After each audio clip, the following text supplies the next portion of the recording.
Yes, it's been 4 years since we were treated to new Black Mirror episodes. It seems like a lifetime ago that Miley Cyrus gave us another pop star alter ego and we experienced virtual sex with friends in VR Tekken. The creators of Black Mirror, Charlie Brooker and Annabelle Jones, said that releasing content throughout the pandemic would be, quote, too depressing. But despite a promo billboard saying that Season 6 of Black Mirror is all around us, live now everywhere, how can they top what we've seen in the first 5 seasons? I'm Matt Rogers and join me today as we take a look at everything we know so far about Black Mirror Season 6.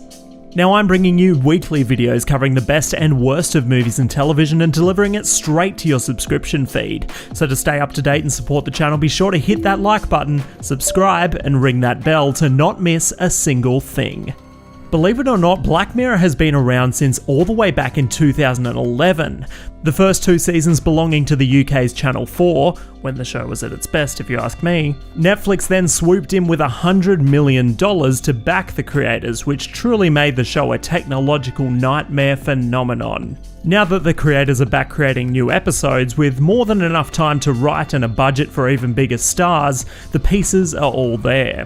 So far we only have this teaser trailer and accompanying poster to go off, with an extended trailer expected soon, but we now have a glimpse at what and who we can expect to see when the season premieres. A huge cast has been lined up for this season, including Zazie Beetz, most recently known for her role in Joker, Kate Mara, known for her lead role in A Teacher and one of my favourite shows, House of Cards, Annie Murphy of Schitt's Creek fame, Salma Hayek, Michael Cera, Rory Culkin, and of course Breaking Bad's Aaron Paul, just to name a few. Most may not know this, but Aaron Paul is actually a returning star to Black Mirror and had a very minor cameo role off-camera in Season 4's USS Callister. Some may recall that an enemy gamer approaches the protagonist's ship, threatening to, quote, blast them to shit. That's Aaron Paul, so it's a welcome back for him to more of a leading role. Black Mirror is of course known for being an anthology series, each episode being almost always entirely detached to those that came before it, so it's impossible to give any detailed plot synopses at this stage, more than the quick glimpses we see here in the trailer. However, the showrunners have confirmed this season will step things up to have a much more cinematic scope in terms of production quality, treating each episode as an individual movie. We have so far seen 2 Black Mirror movies, one being the Christmas special and one of my favourites, White Christmas, and of course the interactive 2018 film Bandersnatch, which was rather forgettable in my opinion. But more movie-length episodes to really flesh out the world these writers have created? I see no problem with that. Season 6 will apparently consist of more episodes than the season prior, which was only 3, but if this poster is anything to go by, this VHS shows S6, presumably meaning Season 6, followed by 5 crossed out titles. For this reason, my money is on 5 episodes. Creator Charlie Brooker has said, quote, "So partly as a challenge and partly to keep things fresh for both me and the viewer, I began this season by deliberately upending some of my own core assumptions about what to expect.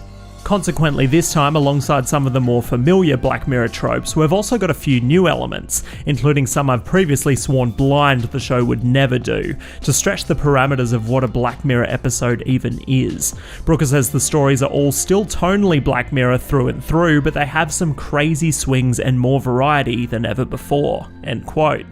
Black Mirror has always held a mirror up to society and pinpointed our harrowing reliance on technology. Now they are literally holding a mirror up to us, so it will be interesting to see what they have in store for Season 6, which is premiering exclusively on Netflix in June. All I want to see is a return to the truly dark themes we saw in earlier seasons, things that rattle you and force you to stop after each episode to just process what you witnessed. A season that would be impossible to binge in one sitting. But who and what do you most want to see in the new season? I'd love to hear what you think, so let me know. I'll be down there in the comments. You can follow along with what I'm watching on Letterboxd, username Matthew Rogers, and my other socials are linked in the description. But if you haven't already, be sure to subscribe for weekly videos covering the best and worst of movies and television. If you subscribed during this video, then welcome aboard, and if you had a good time hanging out, then spank that like button. This is Matt Rogers, and that is all.